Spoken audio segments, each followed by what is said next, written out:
Bonjour à tous et bienvenue sur notre chaîne YouTube, la chaîne de Ligne Droite. Je vous invite à vous abonner à cette chaîne, à aimer, à partager, à commenter ces vidéos. C'est très important pour notre référencement et c'est une manière de nous soutenir. Merci à vous tous. L'abattage pour tout consommateur de viande en France, cette question demeure assez taboue. On préfère jeter un voile pudique sur le passage, la transformation du joli bœuf qui broute dans les champs à la magnifique côte de bœuf servie sur son assiette. Et pourtant, il y a une mise à mort, il y a une conduite à la mort qui doit être traitée et questionnée. Comme toujours, nos faiblesses sur certaines questions, ici l'abattage animal, sont le cheval de Troie de nos opposants, ici les antispécistes. Ne pas traiter de cette question ouvre un boulevard à L214 et les autres. Et il faut dire que L214, de ce point de vue-là, a rempli un rôle incontestable de lanceur d'alerte. Et je sais que je vais faire hurler Pascal Pointu, l'un de nos invités. Mais les vidéos de L214 montrant certaines scènes de couloir où le gros bétail attend à la queue leu-leu, sont couperets les unes derrière les autres, les unes entendant les autres se faire tuer, sentant la mort et le sang, avec des ratés, des bêtes blessées qui s'échappent puis sont récupérées, puis maltraitées, électrocutées, battues, pour être remises dans la position nécessaire au bon fonctionnement de la machine. Cette mort à la chaîne, enfin, qui représente au final une industrialisation du vivant, doit être questionnée et j'espère améliorée. Et c'est pour parler de ces conditions et ces voies d'amélioration possibles que nous ouvrons cette table ronde où nous sommes avec deux invités, puis une troisième nous rejoindra, avec, pour commencer, Alain de Peretti. Bonjour. Oui, bonjour. Vous êtes docteur vétérinaire et président de l'association Vigilance Halal. Nous sommes également avec Pascal Pointu. Bonjour Pascal Pointu. Bonjour Clément. Alors, il va falloir qu'on règle un petit peu votre son. Vous êtes vice-président national du mouvement de la ruralité et président régional de ce mouvement dans le Puy-de-Dôme. Et tout à l'heure, nous recevrons Émilie Janin, présidente du Bœuf Éthique, premier abattoir mobile de France. C'est une ancienne éleveuse qui a lancé cet abattoir mobile. Donc, c'est la première filière de viande éthique. Mais je vais commencer par donner la parole à Alain de Peretti. Vous êtes vétérinaire et vous avez beaucoup questionné justement cet accompagnement de la bête à l'abattoir. Est-ce que vous pouvez nous dire quels sont les résultats de vos travaux à ce sujet ? Alors, les résultats de mes travaux, c'est qu'on est dans un monde de fous, ça ne vous aura pas échappé, où on mélange tout et où la notion, nos rapports ancestraux avec l'animal ont été complètement dévoyés. À la fois par une sensiblerie exacerbée, bien entendu, et par l'évolution de notre monde moderne, vous l'avez évoqué dans votre présentation, avec la massification de l'abattage, la massification de la production, les élevages concentrationnaires, évidemment, qui ne répondent pas. C'est-à-dire que tout ça, ça fait un package qui est donc monstrueux.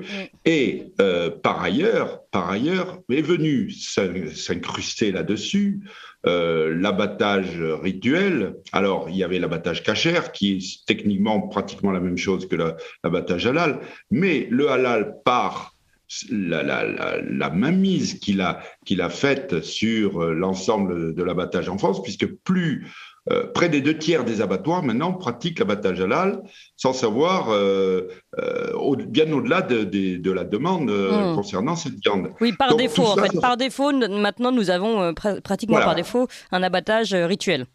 Voilà. Et l'abattage rituel présente de très nombreux problèmes. Donc, évidemment, les associations comme L214 ont pointé du doigt la souffrance animale puisqu'il n'y a pas d'étourdissement. Mais au-delà de ça, il y a aussi un problème sanitaire puisque c'est une méthode qui est sale, qui contrevient aux directives d'hygiène qui ont été édictées. Donc, on est dans un monde moderne. Et en même temps qui permet des trafics financiers. Enfin, c'est tout un ensemble. Et là, on n'en parle pas. Ce qui fait que les bouchers traditionnels se trouvent coincés entre, d'une part, les véganes et L214, qui a une idéologie végane très forte en arrière-plan. Bien sûr. Et en même temps, l'augmentation des boucheries halal. Et ils sont pris en... Et les agriculteurs, puisque je suis heureux d'avoir... donc quelqu'un de la ruralité, qui défend la ruralité, parce que justement, les agriculteurs sont aussi maintenant la cible de ces organisations animalistes qui cherchent à les faire passer pour des tortureurs, enfin Bien sûr, bien sûr. massacreurs d'animaux. Voilà. Oui, alors, Donc, ces points-là sont clairs, Alain de Peretti, et encore une fois, vous l'avez entendu dans notre introduction, on n'est absolument pas là pour remettre en cause l'élevage. Hein. L'idée, c'est justement de se poser des questions que nous n'osons pas nous poser, nous, et qui sont ensuite des portes à défoncer par certains opposants, justement, des antispécistes. Je voudrais, avant d'aller vers Pascal Pointu, qui a aussi beaucoup de choses à dire de son expérience et des personnes qu'il a rencontrées, mais est-ce que vous pourriez nous rappeler, Alain de Peretti, c'est intéressant, vous parliez donc cette contradiction entre la sensiblerie exacerbée, comme vous dites, notamment par certaines personnes comme L214, ou voilà, enfin, oh, le joli petit lapin, il ne faut pas le manger, pour se faire simple, et puis l'industrialisation. Et c'est vrai qu'on a ces deux mouvements. Est-ce que vous pourriez nous rappeler comment a évolué l'abattage ces derniers temps, vraiment rapidement, en 2 minutes, dans les 50 dernières années? Voilà, dans les 50 dernières années, il y a eu donc toute une législation qui a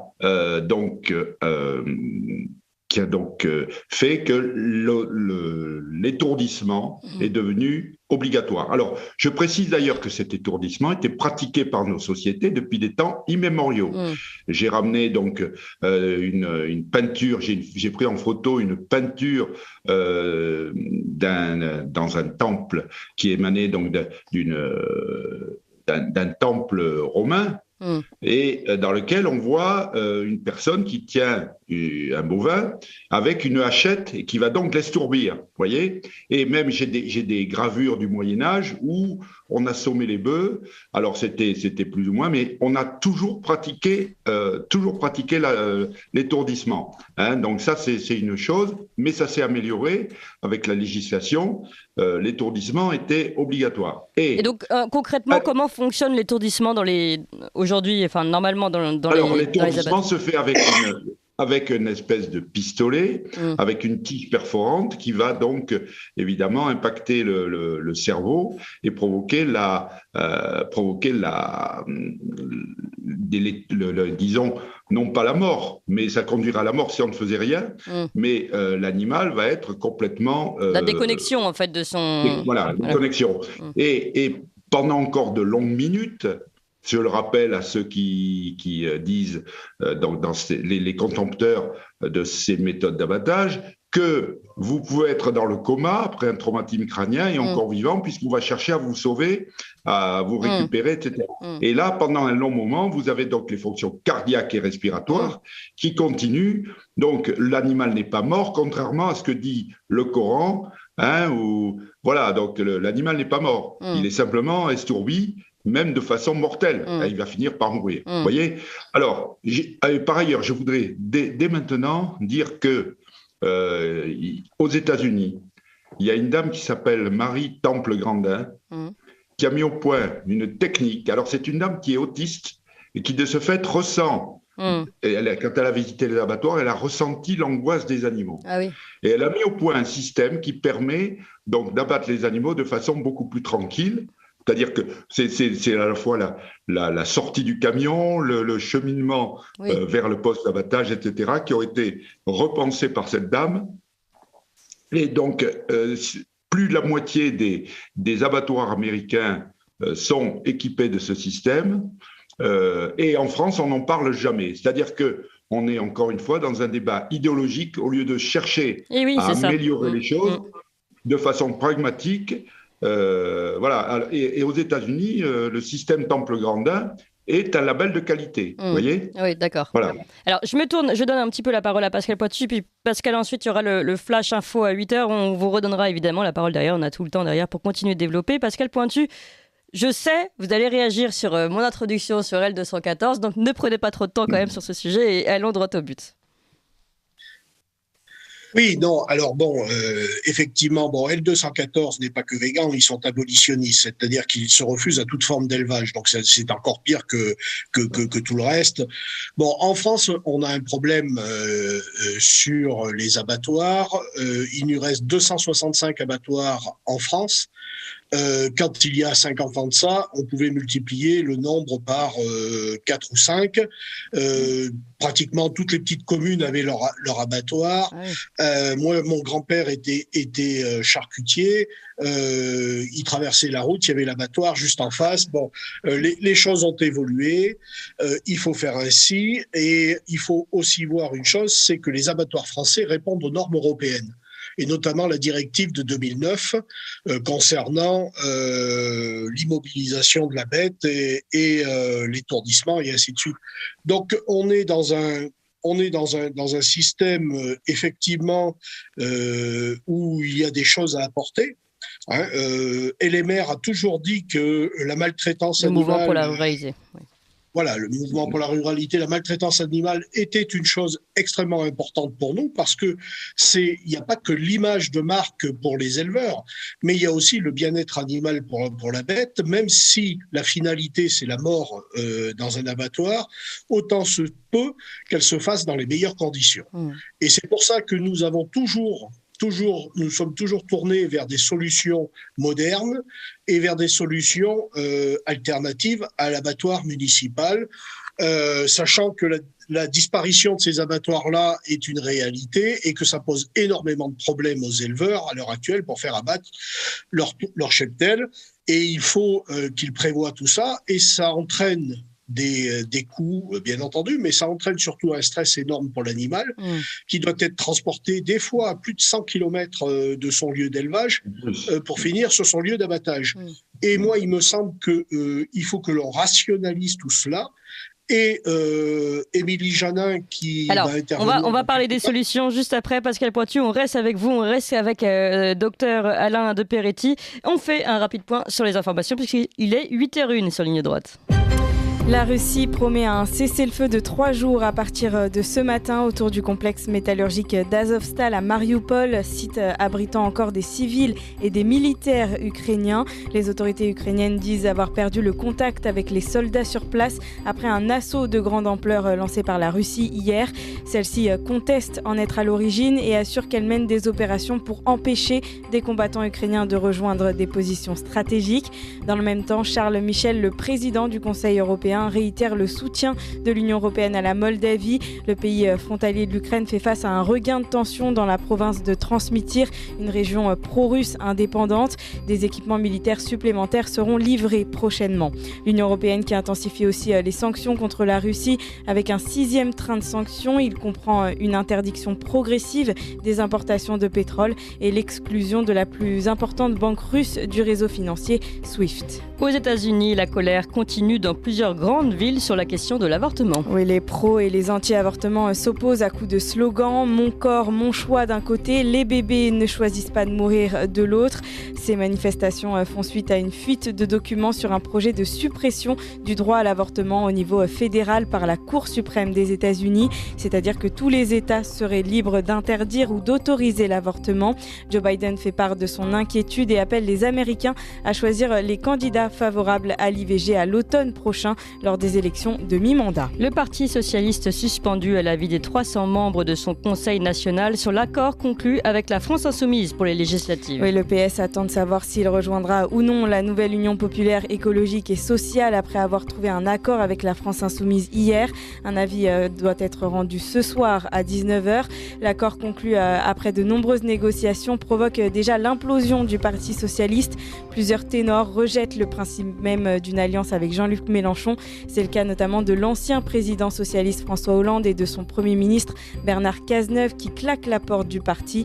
L'ancien ministre socialiste Jean-Marc Ayrault lui qualifie de rafistolage cet accord. Allez, un mot de sport avec un retour réussi pour Raphaël Nadal bien sûr, au Master 1000 de Madrid. Oui, le joueur de tennis lance victorieusement sa saison sur terre battue pour son retour 6 semaines après une fracture de fatigue à une côte. Il domine le Serbe Miomir Kermanovic en 6-1, 7-6 lors de ce deuxième tour du Masters 1000 de Madrid. Et on finit sur un point météo, Emmanuel. Des éclaircies et des passages nuageux à prévoir aujourd'hui sur tout le territoire. Les Alpes du Sud et la Corse essuieront aussi quelques averses orageuses. Pour les températures, elles remontent, comptez de 16 à 19 degrés sur la façade atlantique, 19 en Île-de-France et de 18 à 21 degrés autour du golfe du Lion. Merci beaucoup, Emmanuel Noël. Et nous retrouvons tout de suite notre table ronde. Un abattage éthique est-il possible ? Ligne droite, le témoin a dit la vérité, il doit être exécuté. La table ronde. Et pour cette table ronde, nous sommes toujours avec Alain de Peretti, docteur vétérinaire et président de Vigilance Halal, Pascal Pointu, vice-président national du mouvement de la ruralité et président régional donc du LMR dans le Puy-de-Dôme. Et nous recevrons dans quelques instants Émilie Janin, qui est présidente du Bœuf Éthique, qui a lancé le premier abattoir mobile de France. Mais avant cela, je veux, Pascal Pointu, vous redonner la parole. Vous parliez, j'aimerais bien qu'on revienne sur la situation, vraiment que les personnes qui ne connaissent pas bien ce sujet sachent où on en est aujourd'hui et comment cela a évolué. C'était très intéressant, vous parliez, je crois, de votre grand-père, c'est ça ? Et qu'il y avait à cette époque 5 fois plus d'abattoirs qu'aujourd'hui, et donc il n'avait qu'à finalement à traverser quelques rues pour emmener son bœuf ou je ne sais quelle bête à l'abattoir. Oui, alors. Oui, allez-y, docteur de Peretti. Très rapidement, je peux dire que tous ces petits abattoirs, monsieur avait raison, ont été fermés pour des raisons d'hygiène. Et parce qu'ils ne correspondaient pas aux normes. Sauf qu'en introduisant l'abattage halal, on détruit cette norme d'hygiène. J'y reviendrai tout à l'heure si vous voulez bien. Voilà, c'est tout ce que je voulais dire. Non, justement, mais j'aimerais bien qu'on comprenne juste. Donc, c'était il y a combien de temps ces petits abattoirs là, communaux ? C'est les années 60, 70. Si vous voulez, c'était les petits abattoirs municipaux. C'était moi, la commune où exerçait mon grand-père. Il y avait 600 habitants, 600-700 habitants. Donc, il y avait 2 bouchers, charcutiers. Donc bon, c'était oui, effectivement, ça posait des problèmes d'hygiène parce que les normes n'étaient pas encadrées comme elles le sont aujourd'hui. Les normes européennes ont compliqué énormément l'abattage en France. Et vous avez là, je suis sur Ambert.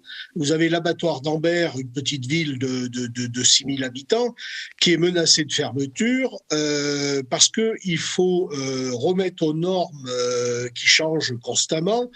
Et la facture, c'est aux alentours de 6 millions d'euros. Donc, sachant que nous avons chaque année une diminution du nombre d'éleveurs, que nous avons chaque année des problématiques qui rentrent dans cette problématique-là, et il faut trouver ce financement. Alors même quand la région, le département, l'intercommunalité met 6,5 millions pour un territoire de 6 000 habitants, 6, enfin un peu plus avec les communes aux alentours, mais ça pose un énorme problème, alors que nous pourrions peut-être regarder autrement, c'est-à-dire essayer de voir s'il y a vraiment la nécessité de maintenir un abattoir municipal, si la demande est telle, ou s'il faut que l'on regarde sur un abattoir régional au niveau de la région Auvergne. Il y a Brioude qui a été rénové dernièrement par la région. Laurent Wauquiez a fait énormément pour l'abattoir de Brioude, qui est un des meilleurs abattoirs de France.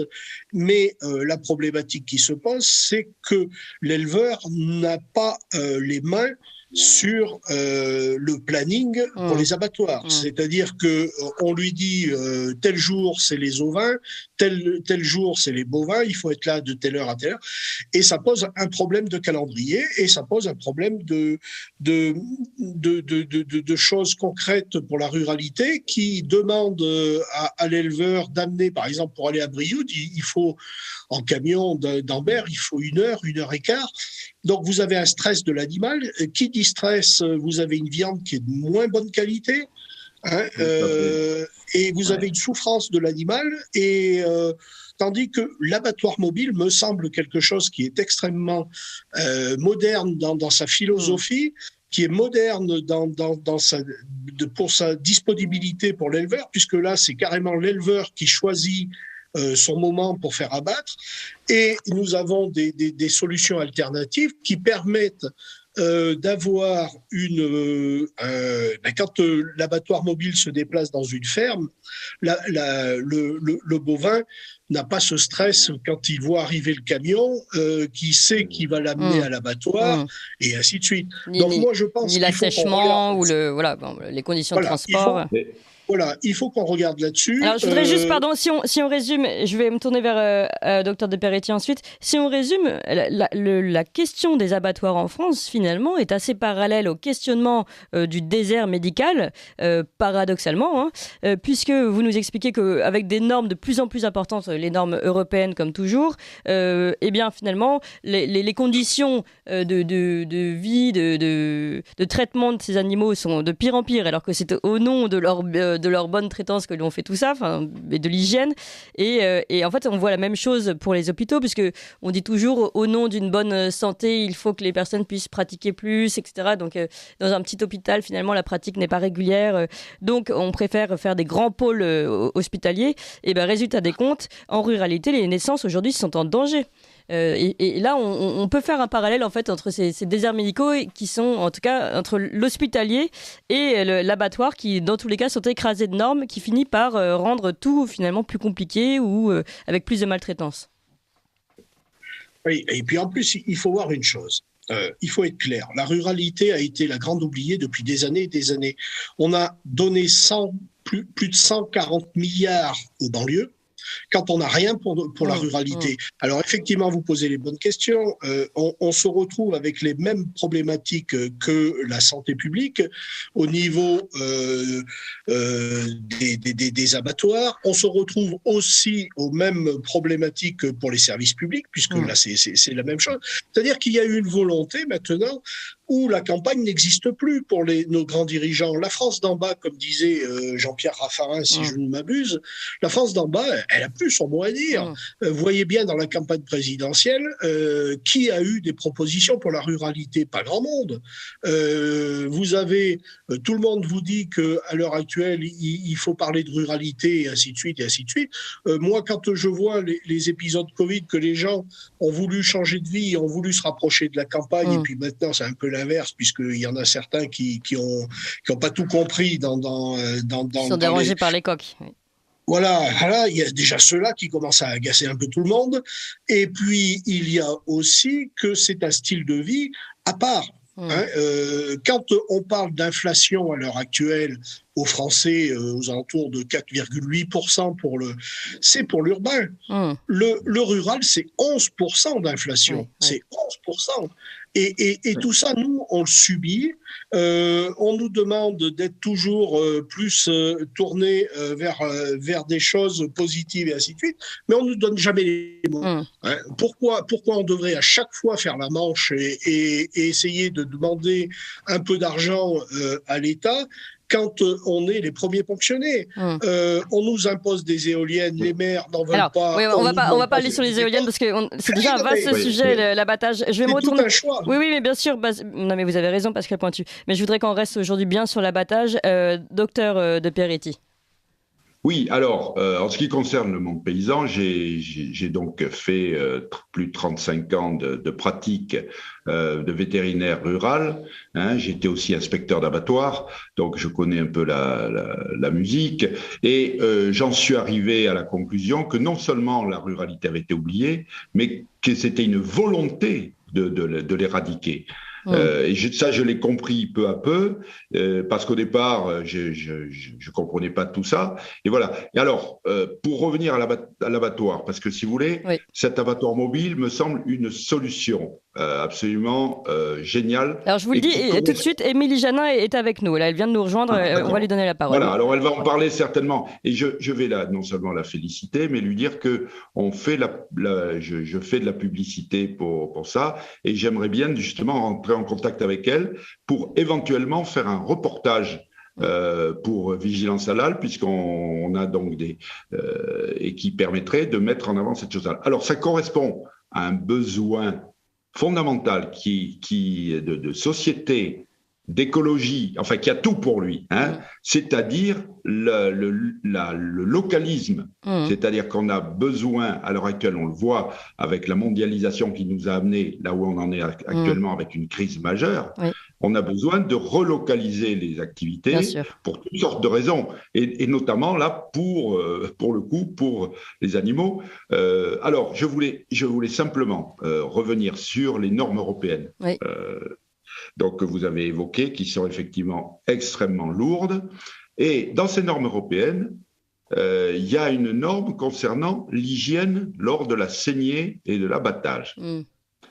Donc, parce que ces normes européennes, elles sont très bien, si vous voulez, c'est tout pour notre bien, comme tout ce qu'on nous fait, tout ce qu'on nous pond, c'est toujours pour notre bien, mais c'est toujours une restriction de la liberté. Vous aurez remarqué, ça ne vous aura pas échappé. Non. Et il y a donc, dans la directive 2004-853, lors de la saignée, la trachée et l'œsophage doivent rester intacts. Et c'est là que j'ai le problème, parce que l'abattage rituel, halal ou kasher, sectionne la trachée et l'œsophage. Par l'œsophage, donc, va se déverser le contenu de l'estomac, lequel contient toutes sortes de bactéries qui vont souiller la zone, d'autant plus que l'animal non étourdi se débat. Sous l'effet du stress, il va déféquer. Excusez-moi, je vais vous faire un tableau apocalyptique. Oui, mais il va déféquer, il va uriner, le sang va gicler partout, le contenu de l'estomac va se mélanger à tout ça, et ça va être vraiment apocalyptique. Et ça entraîne justement des problèmes d'hygiène graves, avec notamment les syndromes hémolytiques et urémiques. Il y a déjà récemment, Buitoni a fait défrayer la chronique. C'est les enfants qui en payent le plus lourd tribut, ça leur bousille les reins. Vous voulez dire que le scandale Buitoni est lié à ça, à ce manque d'hygiène lié à cet abattage rituel? Je vais vous dire pourquoi, mais ça ne sortira pas parce que c'est un sujet de tabou. C'est le germe qui est responsable de ça, c'est la bactérie Escherichia coli, le sérotype O157H7. Il n'y a que lui qui fait, qui provoque ces symptômes, et il vit uniquement dans l'estomac et l'intestin des bovins. Donc c'est un problème d'hygiène de l'abattoir. Alors évidemment, après, s'il y a une mauvaise condition d'hygiène chez Buitoni, ça s'est répandu un petit peu partout. Mais ça, il faut le dire. Et alors, un dernier, pardon, parce que Émilie Janin ne va pas rester tout le temps avec nous, donc on va lui donner la parole. Oui. Et ensuite, docteur de Peretti, juste que ce soit bien clair, donc, parce que vous nous expliquez que cet abattage rituel, qui peut être autant kasher que halal, il n'y a pas d'étourdissement. Donc, et comme vous nous disiez que ça concernait 2/3 des abattages, c'est une saignée sans étourdissement. Donc, on parlait tout à l'heure. Donc, on parlait tout à l'heure de l'obligation de l'étourdissement. Finalement, c'est absolument pas appliqué. Ah ben, c'est-à-dire c'est sous le régime d'une dérogation. D'accord. C'est comme la section, je termine très rapidement, la section de l'œsophage et de la trachée, qui sont interdits, mais autorisés sous forme de dérogation. Oui, ça fait une dérogation qui concerne une majorité aujourd'hui, c'est quand même assez problématique. Voilà, exactement. Donc, on ne respecte plus rien, c'est toujours pareil. Les normes étouffent certaines personnes. Et voilà. Alors, donc j'ai terminé, je laisse la parole mais on vous garde tous les deux, Alain de Peretti, Pascal Pointu. Je me tourne vers Émilie Janin. Bonjour Émilie Janin. Bonjour. Donc vous êtes présidente du Bœuf Éthique, le premier abattoir mobile de France, et vous étiez éleveuse avant, c'est bien ça? Oui, c'est ça. Je suis toujours d'ailleurs. D'accord. C'est vrai que je travaille beaucoup plus sur la gestion de cet abattoir et de cette mise en place que sur la ferme pour le moment, mais j'espère bien pour revenir un peu aux vaches et à l'essentiel dans pas très longtemps. Alors, depuis tout à l'heure, en fait, on parle de ces conditions d'abattage en parlant d'industrialisation du vivant et du fait que tout ce qui se passe aujourd'hui n'est pas normal, tout en ne remettant absolument pas en question l'élevage. C'est bien la nuance qu'on essaye d'apporter dans cette table ronde. Et votre projet, enfin, c'est même plus qu'un projet, puisque c'est aujourd'hui votre réalisation, est vraiment une solution que tout le monde apporte. Alors, est-ce que vous pouvez nous expliquer ce que vous faites exactement ? En fait, on a mis... alors, moi, je suis éleveuse effectivement depuis 16 ans à peu près en vache à bovin viande, donc destinée à l'abattage à un moment donné. Et on est confronté régulièrement à la fermeture d'abattoirs de proximité, sous le coup de pression des autres, souvent de faillite et de mauvaise gestion. Et donc, en fait, on m'a parlé d'un abattoir mobile qui existait en Suède. Et donc, j'ai pu aller le voir parce que je voyais pas comment on pouvait mettre en place un abattoir dans la mobilité et pour des gros animaux que sont les bovins. Et puis en fait, ce que j'ai vu m'a séduite et du coup, depuis 2016, on a travaillé à le mettre en place. Et du coup, depuis août 2021, notre abattoir mobile pour bovins fonctionne en France. c'est le seul. Et en fait, concrètement, c'est 3 grands SMIRMORC dans lesquels sont agencés à la fois donc la partie on va dire sociale, c'est-à-dire les vestiaires, douches, sanitaires, bureaux. Alors, Émilie Janin, vous êtes encore avec nous ? Alors, on a un petit peu perdu Émilie Janin, on va tenter de récupérer la connexion. C'est ça aussi la ruralité, il faut le dire. Pascal Pointu, justement, vous avez rencontré Émilie Janin, et vous avez été séduit d'ailleurs pour le mouvement de la ruralité par son projet. Est-ce que vous pouvez nous en dire un petit peu plus sur ce qu'elle développe ? Oui, alors c'est effectivement, comme elle l'a dit en préambule, c'est une idée suédoise. Elle s'est lancée pour... Excusez-moi, en Autriche, ils le pratiquent aussi depuis assez longtemps. Alors, je ne sais pas quel a été le premier, mais voilà, pardon. D'accord. Et donc, elle s'est lancée il y a environ 2 ans dans ce projet, 2-3 ans dans ce projet. Entre-temps, il y a eu malheureusement la Covid qui a dû tout ralentir. Alors, le grand avantage de l'abattoir mobile, c'est qu'elle a séduit, cette idée a séduit le ministre de l'Agriculture. Et le ministère de l'Agriculture lui a apporté tout son soutien. Pour une fois, pas que affectif, mais aussi financier. Elle a pu, il me semble, elle a pu bénéficier du plan de relance. Donc elle vous entend.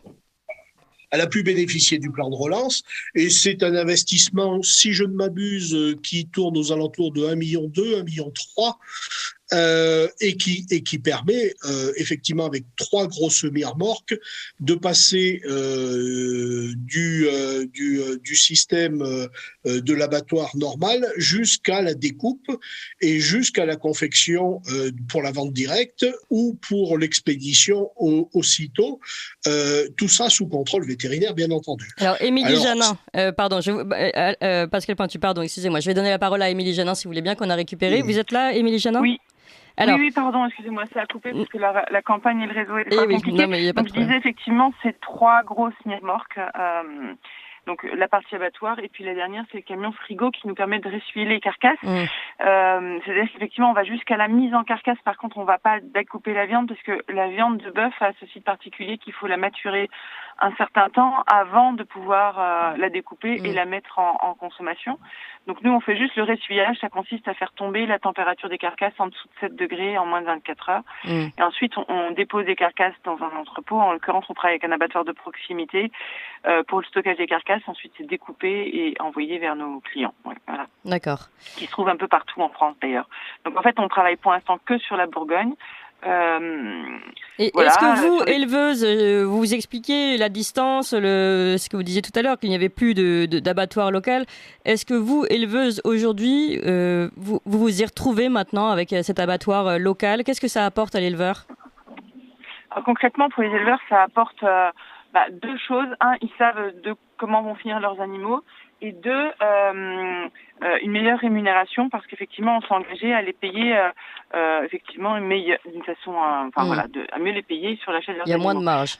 Voilà les 2 avantages. Ce qui a surpris tous les éleveurs chez qui on a travaillé sur un petit environ 25 fermes depuis le début. C'est que tous les animaux qu'on a abattus comme ça à la ferme avec notre abattoir mobile sont tous plus lourds que ce qu'ils avaient l'habitude d'être quand ils les envoyaient dans un abattoir d'une façon habituelle, on va dire. Oui. Donc ça veut donc dire que le stress que les animaux n'ont pas vécu dans les transports, dans les manipulations, qui peuvent être parfois très très longs, on dit en moyenne que les animaux entre la ferme et l'abattoir vont faire 400 km. En France, c'est un chiffre qui est vraiment sorti de un peu nulle part. Il y a très peu de bibliographie, il y a très peu de données sur ces éléments. Bien sûr, vous comprenez pourquoi il n'y a pas de données, c'est parce qu'en fait c'est très sensible et que on n'a absolument pas intérêt à les communiquer, que ce soit tant des industriels que des pouvoirs publics, parce qu'en fait, à chaque fois qu'il y a eu un abattoir qui a fermé, ça veut dire donc qu'il y a eu plus de kilomètres à parcourir par les animaux en camion et plus de cadence pour les animaux dans les abattoirs qui sont restés ouverts. L'un des gros avantages de votre abattoir mobile, c'est évidemment qu'on stoppe le côté industriel. On n'est plus dans une mort à la chaîne. Ah oui, on n'est pas du tout là-dedans. C'est-à-dire que, en général, on tue à peu près 6 bovins par jour. On est à peu près dans ce rythme-là. Sachant que dans certains gros abattoirs industriels, on peut aller jusqu'à 500 bovins par jour et 80 bovins à l'heure. Donc 80 bovins à l'heure, vous voyez que ça fait quand même beaucoup moins qu'une minute par bovin.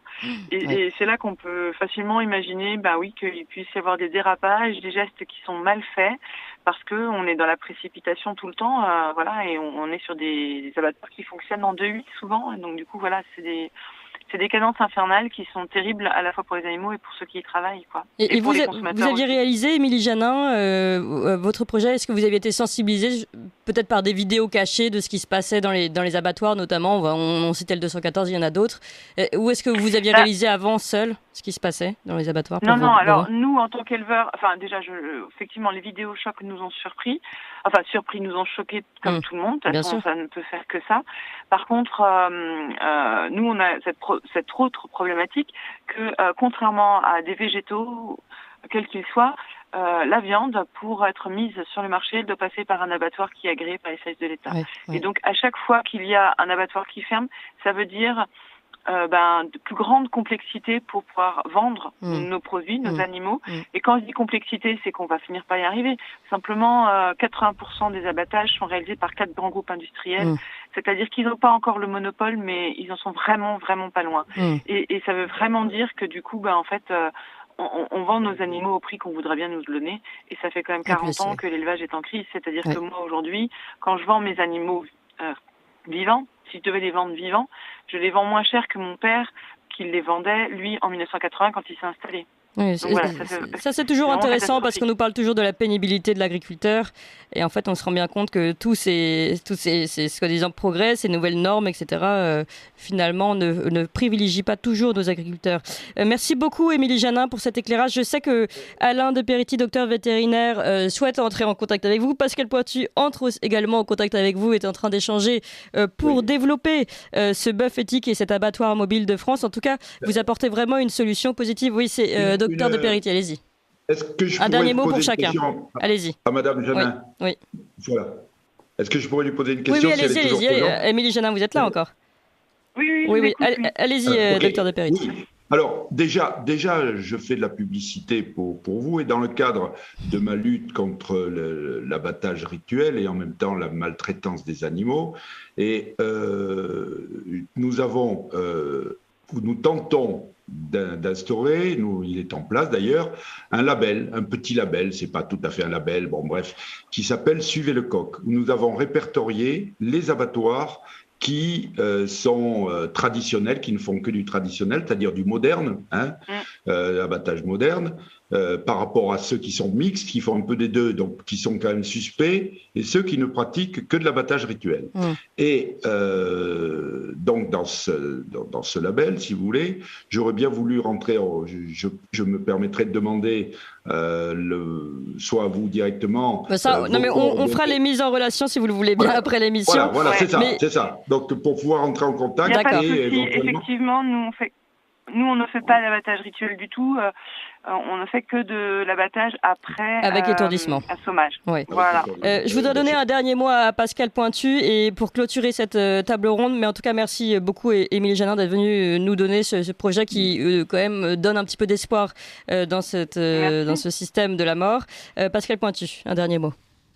Oui, alors ce que Émilie n'ose pas aussi dire, c'est qu'elle a subi aussi beaucoup de pression dans la création de son projet et beaucoup de pression des industriels de la viande. Il faut se dire, comme elle le dit fort justement, ce sont les grands groupes qui ont mis la main dessus et c'est ces grands groupes qui, à l'heure actuelle, dirigent les filières d'élevage et on se retrouve avec des problématiques où nous sommes attaqués par des abolitionnistes, mais nous sommes aussi ces grands groupes ne défendent pas le monde paysan. Ils sont là pour s'enrichir et ils ne sont pas là pour poursuivre les problématiques et le quotidien du monde paysan. Ils sont juste là pour, comme disait Émilie, acheter la viande au moins cher et encore paupériser encore un peu plus nos paysans. Donc au bout d'un moment, ça suffit. Il faut effectivement, c'est pas la solution miracle, l'abattoir mobile, mais c'est une alternative qui permettra, à mon avis, aux paysans déjà d'être indépendants et de pouvoir présenter un produit d'excellente qualité avec un surcoût extrêmement minoritaire par rapport à ce que ça offre comme avantage et flexibilité. Eh bien, merci beaucoup à vous trois, en tout cas, pour cette table ronde importante, je crois, sur l'abattage éthique. Il est possible, visiblement, grâce à vous, notamment Émilie Janin, et grâce à ces deux lanceurs d'alerte que vous êtes, Alain de Peretti, docteur vétérinaire, président de Vigilance Halal, Pascal Pointu, vice-président national du mouvement de la ruralité, président régional de ce mouvement de la ruralité dans le Puy-de-Dôme. Vous êtes également candidat, hein, c'est ça, Pascal Pointu, pour les législatives. Et vous souhaitez développer, si j'ai bien compris, dans votre circonscription, cet abattoir mobile. Et Émilie Janin, évidemment, donc présidente du Bœuf Éthique et donc de ce premier abattoir mobile de France. Merci à vous trois. Vous appréciez cette émission? Alors aidez Radio Courtoisie à en produire d'autres en indépendance totale. Rendez-vous sur soutenir.radiocourtoisie.fr. Merci d'avance.